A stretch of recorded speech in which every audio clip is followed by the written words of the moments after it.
Good afternoon, Facebook. How are you today? I trust and pray that all is well in your families and that you have gotten your vaccine for the COVID-19 and that now your children are able to get the vaccination, that you will do so. The Honorable Eric Guerra was invited to participate today, and I'm assuming that he will be here. However, he has not shown, and I will take this opportunity to talk about the National Council of Negro Women. I am very pleased to belong to an organization that cares about people,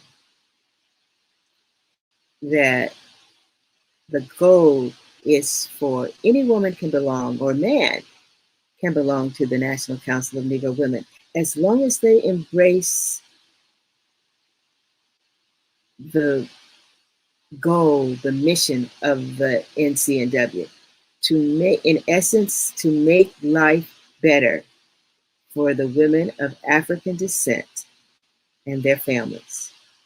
If the woman is made well, the family is made well, the schools are made well, the churches are made well, the community is made well, the county, the state, and the nation.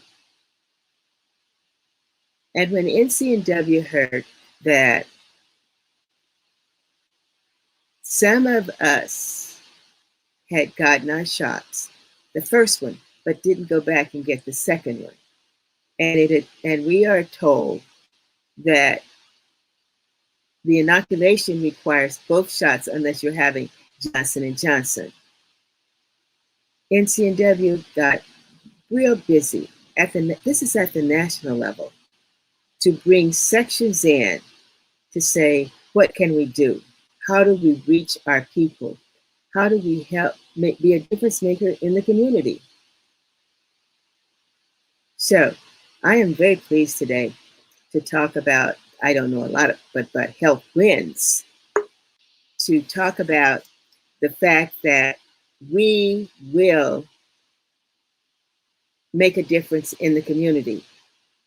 And I see that my councilman, the Honorable Eric Guerra, is here, and I'm willing to just finish my sentence. And I know that he supports the inoculation of the communities for the COVID. But the council is taking a really broad stand.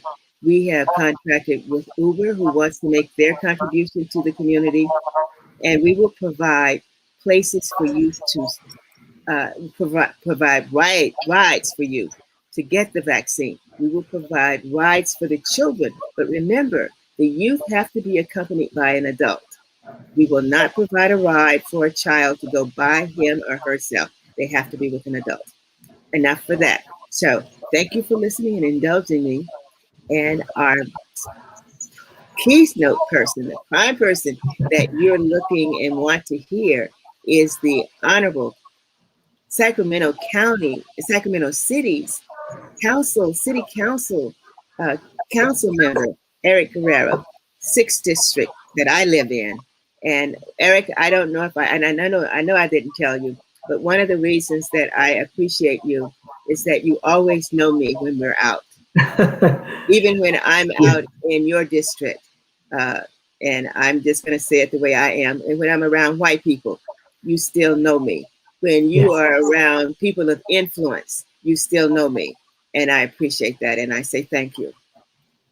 Well, no, thank you, Tommy. It's a pleasure to be here. And you know, the thing that I always feel that has to be in the center of everything we do is the recognition of the dignity and respect and humanity of all of us.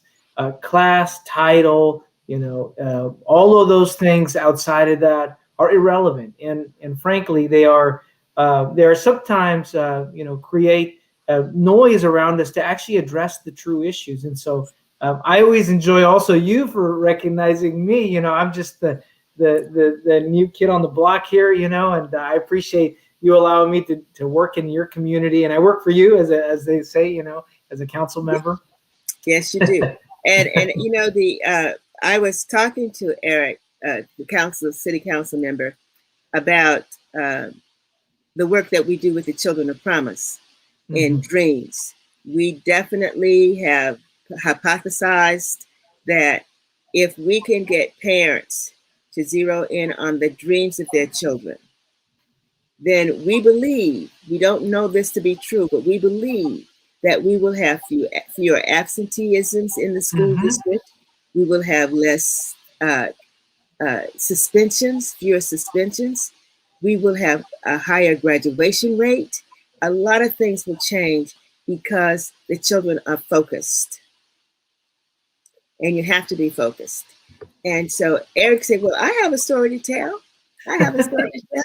I said, well, then let's tell it. So I am here. I'm going to let him tell you about his story. But before you do, as I always do, the Children of Promise is for parents. Yes. It's to provide resources to parents to raise children of promise. And I am thankful and grateful to have people who believe in me, who support the Children of Promise, who make all of this possible for us. And the underwriters of the Children of Promise conference, as well as the follow-up forum, are Pharma, Odette Y. Crawford, Alpha Kappa Alpha Sorority Incorporated, Eta Gamma Omega Chapter, Ollie W. Watson, Maggie C. Temple, Leon and Della Johnson, and Dr. Hazel W. Mahone. Those are the people who gave over and beyond the conference to make sure that we had money and the needs are met for the follow-up forum. With that, Eric, I'm going to let you tell your story. As I was saying before, he said, I have a story to tell. I know about dream killers, and I'm not going to tell you what he told me. I'm going to let him tell that story, because I think that we need to we see Eric, we see him being successful. We see him influencing the lives of people in Sacramento, and specifically in District 6. His decisions go far beyond District 6, but that's the district that he represents. And you say, well, you don't think about how did he get there? You don't know that his parents were immigrants. I didn't know. Well, I told it before. I was going to let him tell it. Okay, Eric, let you tell it, okay? Well, thank you, Tommy. And first, let me say, Cassania from our City of Sacramento's team also says hello. I was on apologize for being late. I was on a meeting with the African Employees Leadership Council for the City of Sacramento. And when I told them I was running, I was like, you're cutting into my time with this Tommy Whitlow. They're like, meeting's over. You got to get over there. So, they extend their wishes to you. We were talking a little bit about our great celebration coming up with Juneteenth and how we can all engage with that. I'll start with what you mentioned was the term hope, and really hope is such a powerful thing for parents and for people and even, us as adults. I think about this because, my story really starts down in this little village down in Mexico. If you were to go to Lake Tahoe right now, drive up the 80, and once you get to the ridge of the Sierras, and you take that all the way south, take it all the way down to follow the coast, and it'll take you down to almost to where Mexico City's at. You're going to find this little village in the state of Michoacan in Mexico. It's an indigenous Purepecha village called Herahuaro. The indigenous name means a land of water. It's not Spanish, it's Purepecha. Land of water. There's a lot of mountain springs and geothermal activity. And my mother would tell me the stories of her going to this spring of water coming out of the wall, the Ojo de Agua. And in that, she would fill up buckets of water and carry them on a pole and take them to the house. And they would have these brick wash basins out there where they would wash their clothes coming out from the springs at that time. The original laundromats, as she would say. But as you know, unfortunately, as would happen, the economy crashed there, and so our family and I, as a young kid, left an experience of being with my grandmother, who we would in the mornings get up and take the boiled corn and go to the mill and get it milled so that we would be able to make fresh corn tortillas. We left that experience of a little town to go pursue a place because we had lost the hope that we could actually stay where we were at and continue our lives. It led us to, crossing the border, in near Tijuana. I can only imagine, what my mother was going through at the time. And I remember, she had to run at one point and leave my brother and I aside as we crossed over. My brother, was in the back of a van covering his mouth. Some lady was covering his mouth so that he could be quiet at that time. I was a young kid, and I can only imagine the fear that my mother was going through, wondering if we would be reunited, and then reunited with my father, who was also on the other side in San Isidro, next to San Diego. But that led us to, on a Greyhound bus from San Diego all the way to the city of Sacramento. And I remember it being a cold winter when we got there, and there was still the Woolworths on K Street. My father was able to get us some jackets that were there on clearance with a little bit of money he had. And I remember the Crest Theater. To this day, now it's some fancy nightclub, and there's all kinds of activities. But that was a beginning of our story in the United States. And from that point on, we went across the river to Yolo County and followed the fruit and worked all of the agricultural job opportunities that were there. And at the age of 5, my mother would take us with her to the fields. I'm a big advocate for childcare. I'm a big advocate for early childhood education because, there wasn't a place for us. And for us to be able to survive here, both of the parents had to go to work. So my brother and I, and then when my sister who was born here in Woodland Memorial, we would all go and work the field 6 to 6 a.m. You would get, to work at the fig orchards, and we'd leave at 6 at night. My mother'd come home, make dinner for all of us, and then rest for a little bit. And then she worked at night at the cannery over in Woodland as well. And, I think about that because she'd get up again in the mornings to make lunch for everyone. She'd make these little warm burritos and tacos that put in a thermos so that by the time we had lunch, we'd have warm tacos inside of a thermos. It wasn't coffee. It was these, bean and cheese, and sometimes con chorizo tacos. But that was our life, was working in agriculture. And I remember when I was a teenager, I'd worked for a peach ranch for a long time. And I saw to my left and my right some folks in their 50s and 60s who were still working there. And their skin had been leathered and cracked from the sun and the exposure.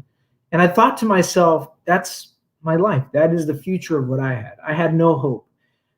They also were working, though the workers there were working to just make ends meet and stay alive. And that hope is crushing. The lack of hope is crushing. Let me be clear about that. And so it's no wonder that in high school, I wasn't a malicious kid. I just, at that point, I noticed I started skipping class. I would be not focused, act out at that time. Because really, I didn't see at that point, being the eldest in my family, any real type of future. One day, I happened to be with my friends, and the college counselors, at some point, they said that you would be good to go to the military, or never once was it really a big push to say there's college or an opportunity or any of that, folks. And there were a lot of dream killers. I mean, there were people, and I run into this story all the time. In fact, I hope he's okay with me sharing it, but my senior representative, Alejandro Cabrera, who's a veteran of the Armed Forces and just received his master's degree from USC and undergrad from Sac State, another Proud Hornet. Just like him, when I was young, we had teachers and people tell us that we would not amount to anything, and to look at just staying focused and making sure that we're good workers, and those types of lack of aspirations, lack of hope. And parents can do that too. Our own neighbors can do that too, and destroy people's, heart to be able to drive harder. When we give people the opportunity to put all what they got in there and give them hope, they do amazing things, the ability for people to do amazing things. And I remember losing it. And that's when I think that was the most crushing thing. It wasn't the fact that I was working in the sun. It wasn't the fact that I was working in the fields or having 12 hours of day at work, or, it was the lack of hope that was the devastating thing. And we do that to kids at a very young age, unfortunately. For kids who even grow up, without any kind of early childhood education, and there isn't a nurturing environment with them, well, there's no wonder we see them falling behind in school, and by the time they're in third grade, they're not reading at grade level, so they continue to fall further and further behind. You see, those kids that have those resources, after school programs, or parents are part of a summer camp or something, and they're constantly being fed hope and opportunity. This is, if you look at the statistics, there is also a race and ethnicity breakdown, where you see a lot of that with people of color who are not in those programs and don't have those resources. And so there's a perpetual cycle of losing hope.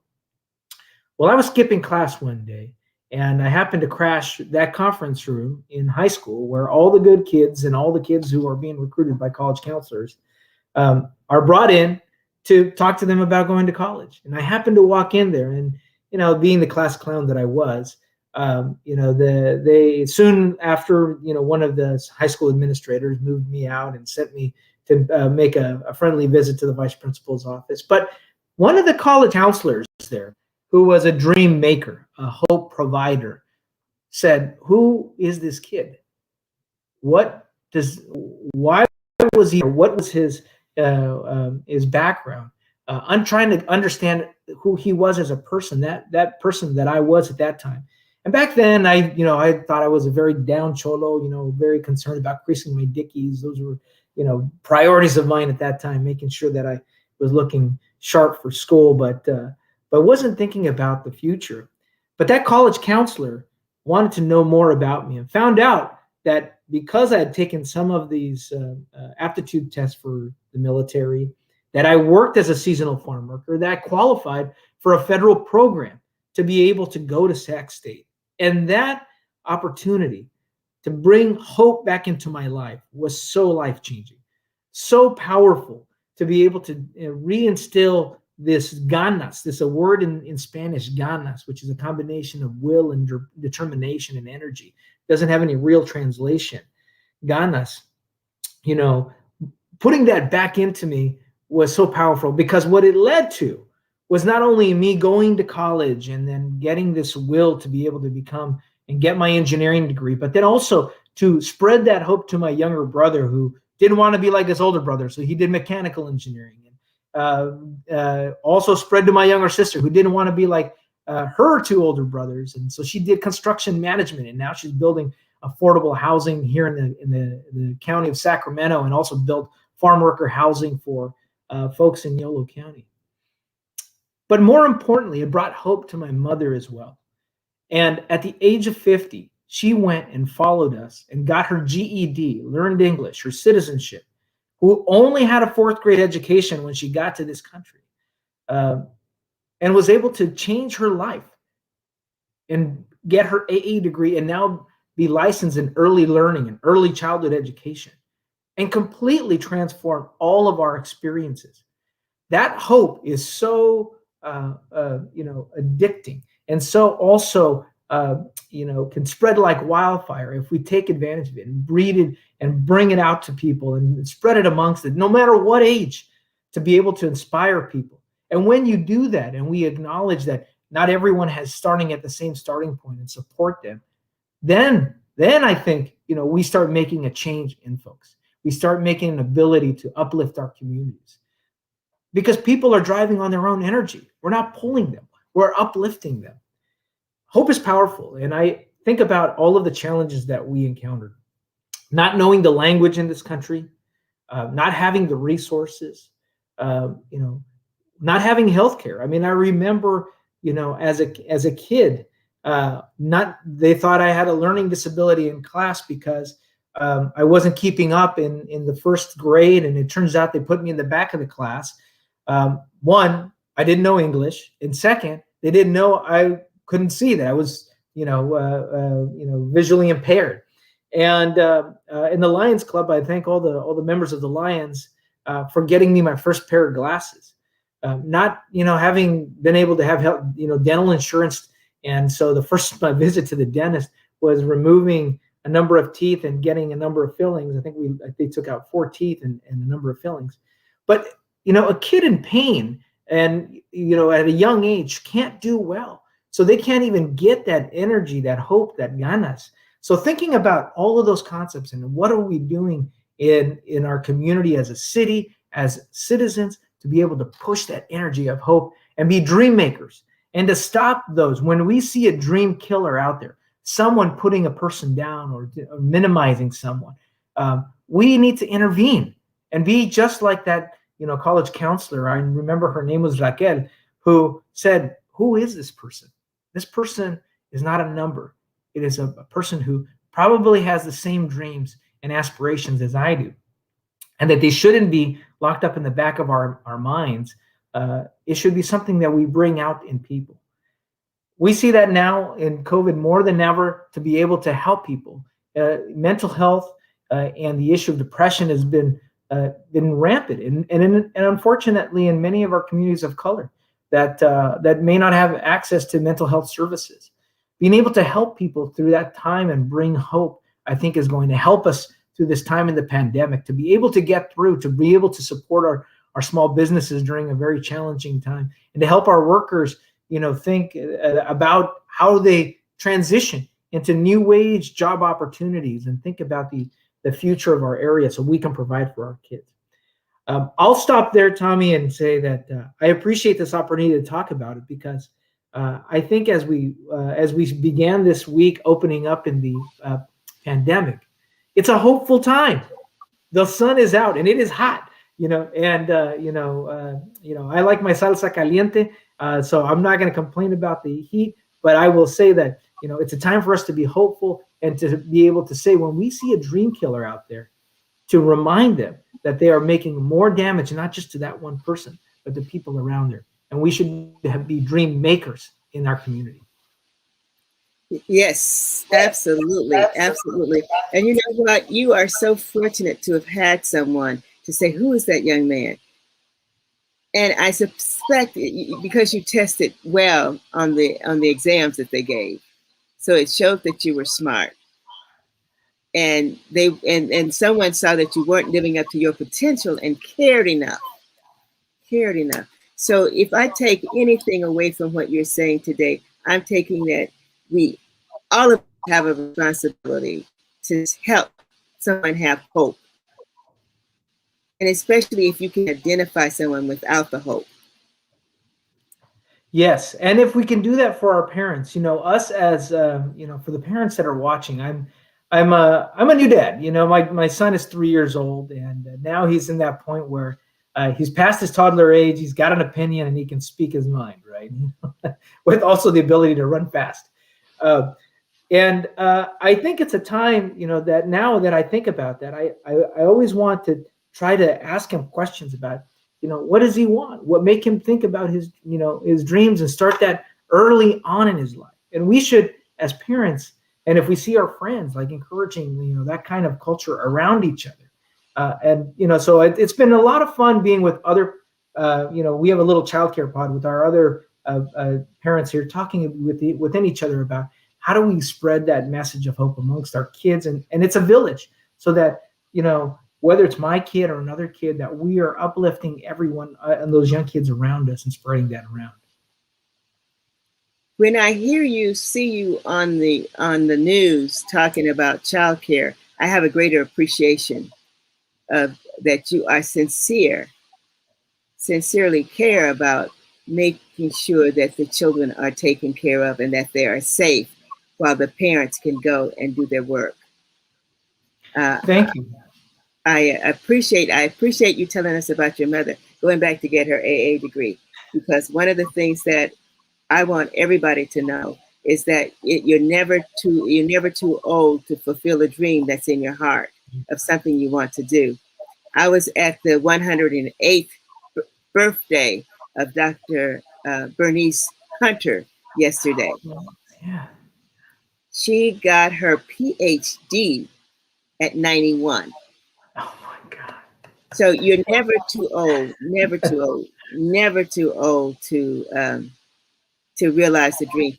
But you know what, council member, you're telling us about the hope, because you see, one of the things that happens is when babies are having babies, sometimes the parents have not fulfilled the dreams that were in their hearts to do. And they really don't know how to help their children fulfill their dreams. And so that's where the community, you talked about the village, that's where the community comes in. That's where teachers come in. And I'm an advocate to get rid of bad teachers in the Black and brown communities. I know for a fact that they don't tolerate them in the more affluent communities. And the school district knows that they don't tolerate them, so they don't put them there. But because we don't stand up and say, this teacher cannot be here, my child is not learning, they just stay there. But we've got to rise up and do a better job with that. And we have parents that, you know, like I look at my parents and they were tired. They were tired. They were working every single day. And on the weekends, on Sundays, we'd go clean the homes of some of the UC Davis professors in Davis, you know, in the city of Davis, and some lived in the city of Woodland. And so I could see why, there's this criticism like, well, parents were more engaged and their kids would do better. You know, people are human, and in those situations, we need to come in and also speak up when we see some of that happening, whether it's in school or in a community center or around us. Like, it's incumbent upon us to identify those situations where we see someone that is an influencer for youth and say, help them out, because maybe those parents, as much as they would, you know, when I wanted to go to college, my mother and father, I told them, you know, I went and did this tour. I'd like to go to college. Their response was great. But that was it. That was their level of support. But at least they said great, but they couldn't do much more. They didn't know how to do much more.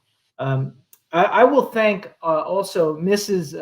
At the time, her name was Susan Sains. Last name was Sains. And you know, she was the mother of one of my wrestling buddies in high school, and from the wrestling team. And she was the one who also made sure I did my SATs. If I hadn't have done that, and because my buddy was slacking off, and I happened to be there when he got scolded, so I also got, you know, scolded too. But if I hadn't have done that, and she hadn't have done that and said, hey, this isn't my child, it didn't matter if Raquel wanted to help me out at that point. I wouldn't even been eligible. But she did. There are all of these places where all of us, if we do a little bit, you know, the cumulative effect is life changing. Yes, I'm glad that you had the time to come and chat with us, and I'm also pleased to hear your story. And I hope that one of the things that I learned, you hear people always quoting about Black and brown communities and lumping them together, but one of the things that you said about the dream killer, about a teacher telling you would never be anybody. When you said that, I know that happens in the African American community. And if it happened to you, and you're younger than I am, it happened in my day, it happened in your day, and it may be happening today. And they may not say it that way, but just ignoring a child says it without using words, verbalizing it. So we have a lot of work to do, and I just hope that you said we need people to bring hope back into our lives. I hope that people will remember that. You know, you can remember it in the church. Yep. You can remember it in school. You can remember it at the playground. It doesn't have to be in the classroom, as long as you show somebody some hope, that you care. Sometimes it's just a smile that you just care. That's you know true. what I used to I used to work in the mile. I was in Delaware for 7 weeks. I worked for Cigna. They were trying to teach me to underwrite commercial insurance. And we would go to the mall, and every African American child that was ugly, not kept, I would say, "Oh, what a pretty little girl." And do you know that every one of those children looked around to see who I was talking to? And I said, "I'm talking to you because you are a pretty little girl, or you are a handsome little boy." And then if I said it to a pretty little girl, African American, she knew who I was talking to because she had been told that she was pretty. Mm-hmm. But for the ones who haven't been told to say that, I don't know what it meant to them, but I still do that today. I will go and go see a child and I say, "Oh, you are so handsome. How are you?" And of course, again, they look around and see, who am I talking? That hopefully it's bringing a little hope into somebody's life. Yes. I think so. That there's no cost to a smile. Yeah, you wanted to talk about the Juneteenth, so please do so now. So we have great celebration at City Hall tomorrow from 11 to 1. People are getting together outside between the old and historic building. It's a great opportunity for everyone to come out at this point and to remember that, in this country, I became a naturalized citizen in 2002, I believe it was. Now, if I remember the year right, got sworn in at the Crest Theater. Interestingly, the Crest Theater across the street from that Woolworths where I got my jacket when my dad first got here. So that's where I was sworn in to be a citizen. And I learned a lot about that naturalization process and the history of the United States that is required to become a citizen. They never tell you during that process the history of Juneteenth and the fact that not everybody got that ability to have those freedoms and independence that the African American community and the Black community here in the United States did. And so the importance of Juneteenth is to recognize that even those liberties have not come across equally, and that we need to learn from our history. But the fact that we're doing it in an uplifting community way, getting everyone together, I think is a very positive, hopeful way to do it, and to think about how are we working together and for the future in that. So if you got time, we're encouraging all of our not only city employees but community members around, come on out. And I do want to thank the African American Employees Leadership Council for putting it all together tomorrow. Thank you so much. I'm putting it on my calendar, 11 to 1 at City Hall. Now, where about at City Hall? It's between the old and new City Hall, right in the historic, in the patio area. Yeah. Okay. Now, hopefully, it won't be too hot by lunch, but All righty. Listen, thank you so much. You know what? One of the neat things about this chat, and I really thank you for coming and giving us an opportunity, us meaning the National Council of Negro Women, Children of Promise Committee, an opportunity to talk about the coronavirus, because we were going to do it anyway. But I know that is something that you are concerned about. The people that you represent are concerned about it. I also have seen your page, your Facebook pages and Twitter pages where people have wanted you to open up before we open up. But you've been the council person to be responsible and not have the blood of people dying on your hands at this time. So I salute you. I salute all of the people who have said, let's just wait. Let's wear our mask. Let's do what we need to do. You don't know who has the virus and who doesn't have the virus. And if they're going to give it to you, it is better that you wait a while than my having to send a proclamation to your funeral. Yes. And when it was really bad, you didn't even get to say goodbye to people who got sick. Yeah, no, that is true. And I want to bring a little bit about that too, because those who wanted to open up early on, when it was really bad, a few months back, and even then, if we think about who the workforce is that would have to come out, the people who were in the front lines working at the restaurants, the grocery stores, the solid waste folks, the essential workers, a lot of them were going to be people of color who would be exposed to those situations. And the fact that those frontline essential workers, predominantly people of color, is a lack of recognition that we were putting them in positions of higher risk, and many times without the actual PPE to protect them. And so I think we need to think about, as we move forward, still unless your younger kids aren't getting vaccinated. Now, kids are more resilient, but I'm not a doctor, and still, until everyone is vaccinated, and as we get there, moving forward, it's take the appropriate precautions. And you know what I got to say, Tommy, it's been great not to get the cold or a flu in the last year as well. So and forget coronavirus. I'm just glad that I don't got the sniffles. Thank you very so much. You want to do some closing remarks? Before you do the closing remarks, let me say again, I said twice, I want to truly thank my city council member for participating in something. He's always saying, if I can help you, let me know, let me know, let me know. So you have helped me today. I don't do the work that I do in our neighborhood. I do the work in other neighborhoods, and he still offered to help. And so I want to thank him. But before he gives his closing remarks, let me remind everybody that our underwriters for this Children of Promise follow-up forum are Pharma, Odette White Crawford, Alpha Kappa Alpha Sorority Incorporated, Eta Gamma Omega Chapter, Ollie W. Watson, Maggie C. Temple, Leon and Della Johnson, and Dr. Hazel W. Mahone.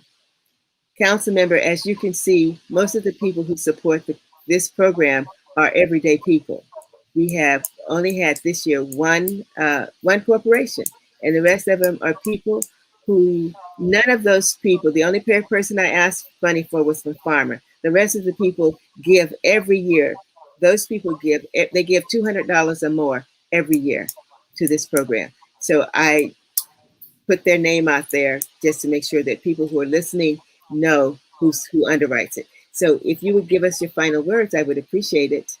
Well, thank you very much. And let me just say, count me in on that list to start doing my 200 every year as well. So hopefully others will as well. And, glad to support this great effort. I'll just say, I want to encourage everyone to remember that the only thing we can make any real change for our individual happiness is if we think about what we do as a community to make sure all of us are happy. And that is spreading, I think, that great message of hope. I want to wish everyone a Feliz Juneteenth and ensure that we educate our young people about our history and how we pull together as one Sacramento, as one community. And thank you, Tommy, for this great opportunity to chat. You have the last word, Council Member. Have a good afternoon, everybody.